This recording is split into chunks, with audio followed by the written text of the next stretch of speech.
Every day on Mars has deadlines and mounting pressure. Astronauts have to cover huge distances in a merciless, poisonous atmosphere. They must search for life on a seemingly dead planet. Water is the key ingredient to sustain life, but that disappeared from the surface of Mars billions of years ago. So astronauts will search the dry beds of ancient rivers and lakes. But where should they dig for those precious samples? That's what scientists are investigating in the Canadian Arctic near NASA's Houghton Crater Research Station. They call this place Mars on Earth because it has so many similar features.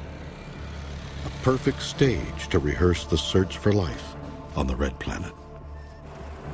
One of the most exciting things that you experience in a place like Devon Island is that every step you take, you are faced with a Mars wonderland, catching insights into how we might explore Mars and how to search for life there.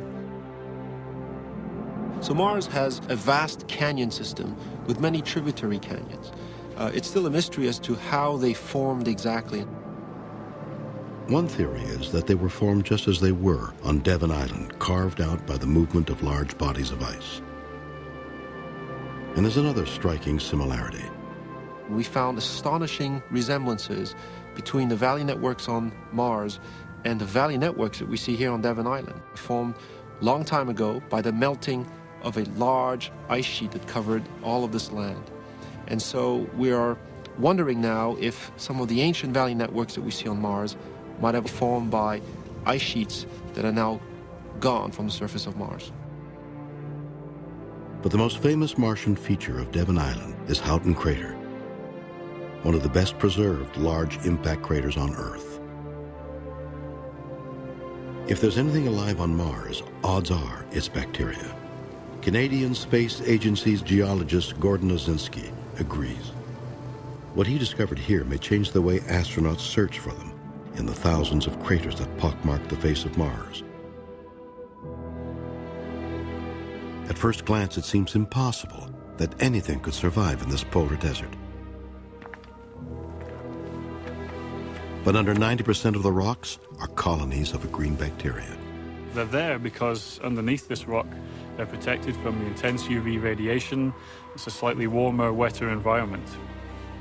These bacteria are thriving today because 23 million years ago, an asteroid struck Devon Island, exploding with a force of 3 million atomic bombs.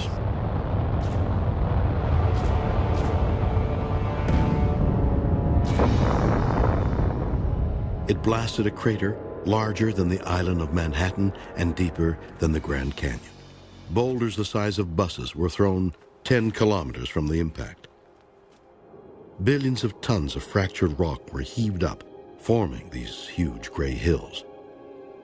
All life in the area was vaporized in a flash. Every Martian crater was created in the same catastrophic fashion. But a few thousand years after the impact, a crater may actually be more suitable for life than the surrounding land.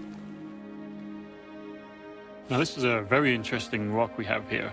The impact event put basically bubbles into the rock so that life could invade there, so that these bacteria could actually survive by living about a millimeter or two within the actual rock.